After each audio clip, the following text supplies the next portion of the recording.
Hi, my name is Angus Ho with Daddy Dad, a part of the Ash Management Group. I want to show how you can budget as a full-time engineer, make real estate investments, and live an exceptional family life as a dad. So, come along with me in this journey of wealth. I'm always super excited as an engineer to see what technologies are being built around the world. Sometimes it's so easy to be so wrapped up in our own world that it's easy to forget that the rest of the world is producing so many amazing engineering things. So today I want to share with you 10 exciting engineering milestones to look out for in 2021. I'm super excited to share with you this list, as some of these milestones are things that even I am super passionate about. The first thing is the germicidal ultraviolet light. When it comes to dirt, I am definitely a germaphobe. I can't stand touching or sitting on anything on a transit bus. I dislike touching any doorknobs or flushers in a public washroom. Those are just some of my quirks. If you're like me, then you'll love this germicidal ultraviolet light, created by the Oishio group. There has been a lot of research and engineering into this to make sure it's safe and kills all those COVID-19 viruses. Let me play you this video that explains why this light from Oishio is different from all the other lights. Researchers estimate that antimicrobial-resistant infections could reach devastating levels, resulting in 10 million deaths each year by 2050. Ultraviolet or UVC lighting has been used to help significantly reduce pathogens for over a century. This technology is effective at treating water, the air, and of course surfaces, but does present a challenge when it comes to human safety. It can damage the eyes and burn the skin. The standard germicidal disinfection wavelength of 254 nanometers is harmful to the fragile layers of the skin. Studies have shown that at 222 nanometers, far UVC light effectively treats antibiotic-resistant bacteria and inactivates it, without burning the skin or eyes. Far UVC lighting is what sets CARE 222 apart from other existing UV technology. Researched and manufactured exclusively by innovative lighting technology leaders Ushio, the patented lamp was diligently researched by scientists at Columbia University through the support of numerous others. Their studies show that 222 nanometer light neutralizes pathogens without harming the skin or eyes. If the CARE 222 device was 100% effective, just imagine daycares, schools, and the office being germ-free. For a germaphobe like me, imagine even before sitting down or touching anything on the bus, it was already disinfected. That would be so cool, especially in a time like a pandemic where it has interrupted so many lives. I can imagine this light bulb being produced by companies like Acuity Brands, General Electric, and Philips. This product will be interesting to follow for future developments. The second milestone is quantum networking. Quantum networking is using the idea of quantum entanglement based on the idea of quantum theory. That's right, quantum theory was first developed by Albert Einstein that all particles will have a good chance of being in a specific range.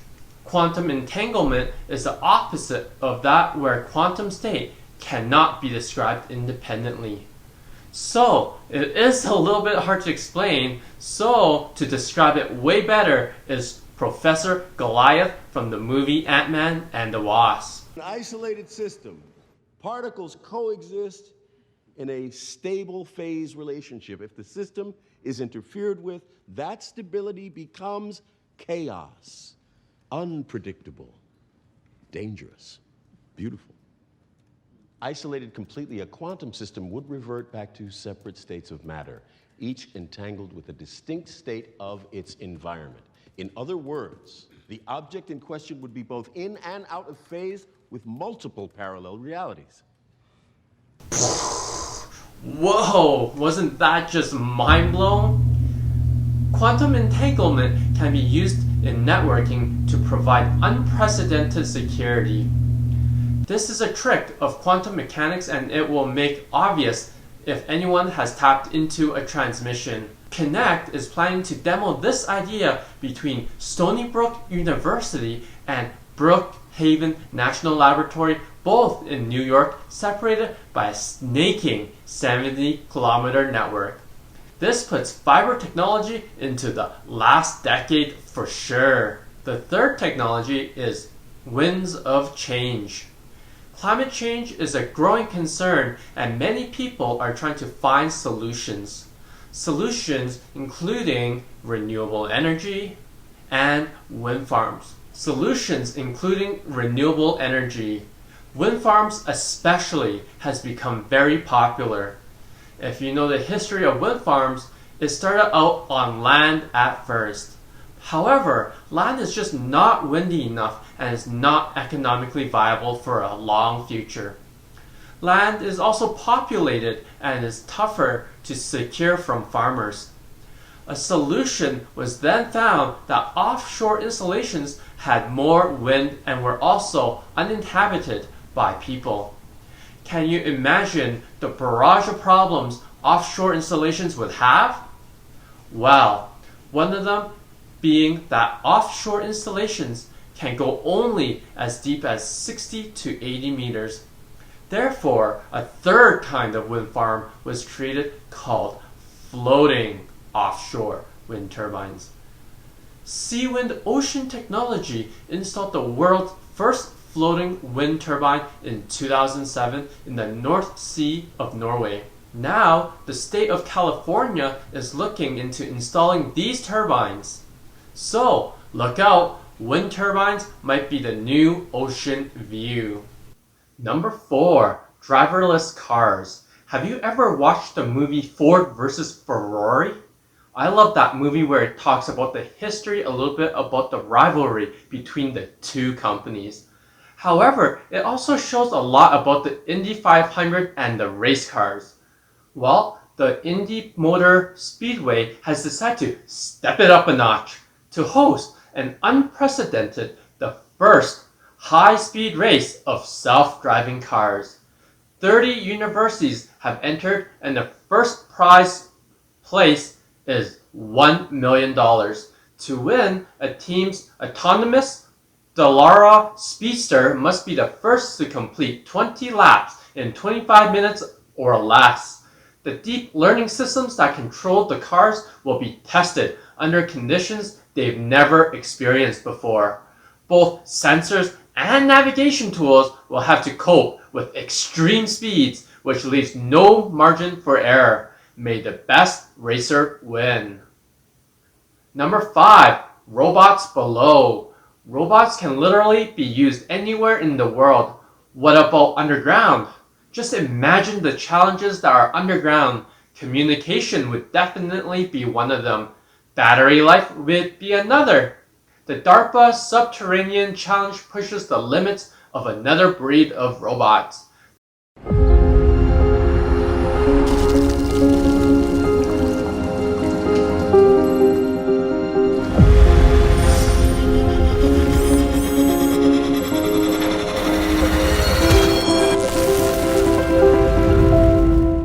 Welcome to DARPA's Subterranean Challenge, the Cave Circuit. The winning team will receive $2 million in the final event. The challenge has already put the robots through tunnel systems, urban undergrounds like subway stations, and even cave networks.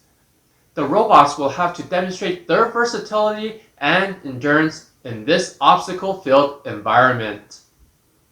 Number 6, Mars of Bust. In February, no fewer than 3 spacecraft are due to rendezvous with Mars. The orbits of Earth and Mars have brought the planets relatively close together this year, making the journey between them faster and cheaper. China's Taiwan-1 mission plans to deliver an orbiter and rover to search for water beneath the surface. On February 12, 2021, Taiwan-1 entered into Mars orbit.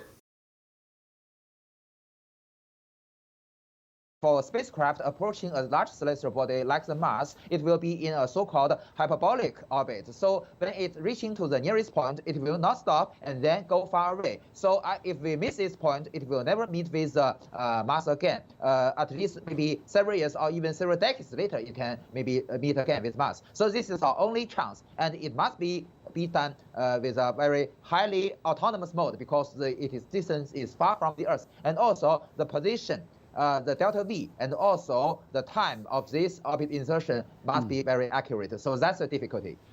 A huge milestone for Taiwan 1. The United Arab Emirates HOPE orbiter is intended to study the Martian climate. On February 9, 2021, the HOPE orbiter has established communication and is also in Mars orbit.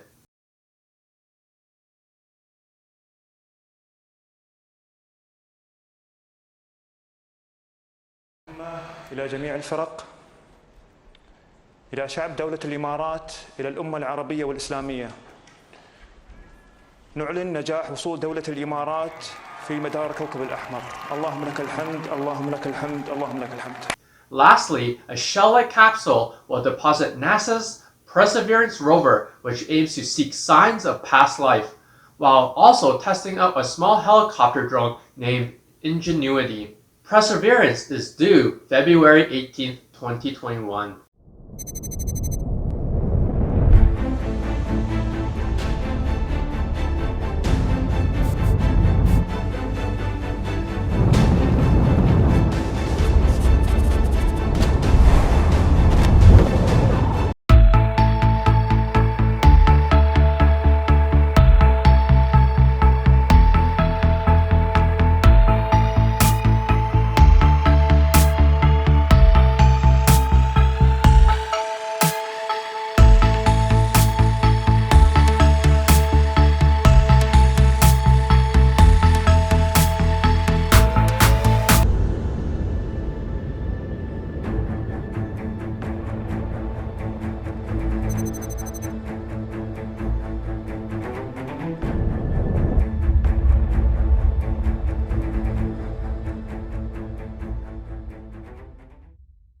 The next milestone is stopping deepfakes.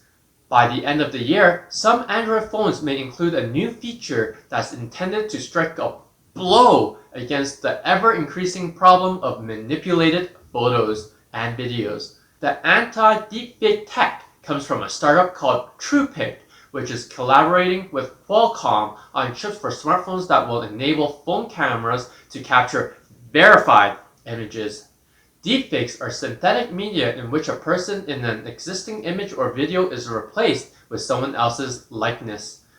The raw pixel data, the timestamp, and location data will all be sent over secure channels to isolated hardware processors, where they'll be put together with a cryptographic seal. Photos and videos produced this way will carry proof of their authenticity with them. In a world where billions of photos are taken and shared, fake news, disinformation and fraud are at an all-time high. That's why we developed TruePic. Fakes are never going to go away, says Sharif Hanna, TruePic's vice president of R&D. Instead of trying to prove what's fake, we're trying to protect what's real. The next engineering milestone is faster data. In a world reshaped by COVID-19 pandemic, in which most office work, conferences, and entertainment have gone virtual, cloud data centers are under more stress than ever before. To ensure that people have all the bandwidth they need whenever they need it, service providers are increasingly using networks of smaller data centers within metropolitan areas instead of traditional massive data centers on a single campus. This approach offers higher resilience and availability for end users, but it requires sending torrents of data between facilities. That need will be met in 2021 with new 400 ZR fiber optics by Infi, which can send 400 gigabits per second over data center interconnects of between 80 and 100 kilometers. Verizon completed a trial run last September, and experts believe we'll see widespread deployment toward the end of the year. The next engineering milestone is organic light-emitting diode TVs. While Samsung won't confirm it, consumer electronics analysts say the South Korean tech giant will begin mass production of a new type of TV in late 2021. Samsung ended production of liquid crystal display (LCD) TVs in 2020 and has been investing heavily in organic light-emitting diode display panels enhanced with quantum dot technology. Here is a quick demo video of what you can expect.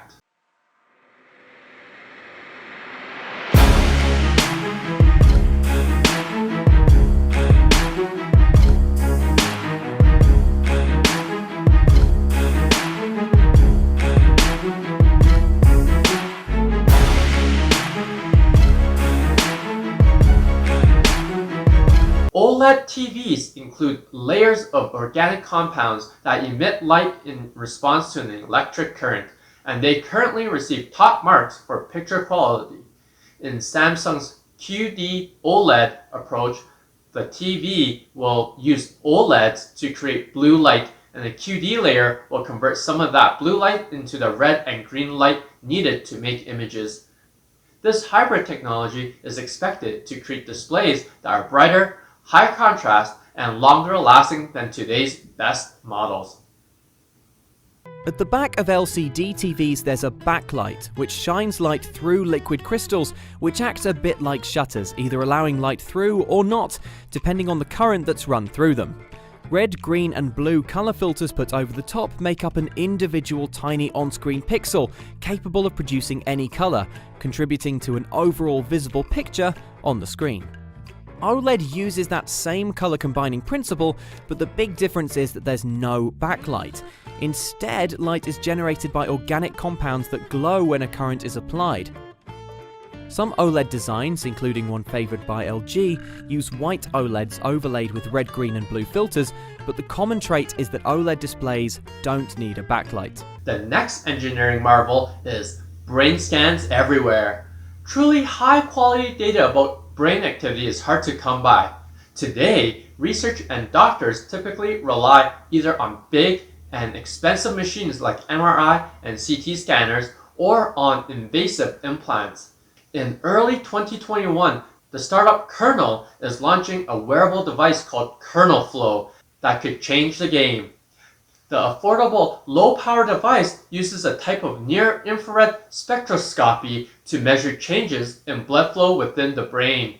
Within each headset, 52 lasers fire precise pulses and reflected light is picked up by the 312 detectors. Kernel will distribute its first batch of 50 devices to select partners in the first quarter of the year. But company founder Brian Johnson hopes the portable technology will one day be ubiquitous. At a recent event, he described how consumers could eventually use Kernel Flow in their own homes. Well, that's my list. With these 10 technologies on its way, I'm so excited to see what the year 2021 will bring us. My personal favorite is the Indy Autonomous Driving Competition. Let me know what your favorite engineering milestone is in the comment section down below. Join me in the Daddy Dat Facebook group where we discuss all the topics of my videos. I hope you enjoyed the 10 exciting engineering milestones to look for in 2021. Thanks for watching! If you would like to hear more budgeting, engineering, or real estate tips, please leave a comment down below on what you want to hear. Smash that like button, subscribe button, and be sure to hit that notification bell so you'll be the first to know when I post new videos every week on Mondays and Thursdays. From the Ash Management Group, this is Daddy Dat saving you money.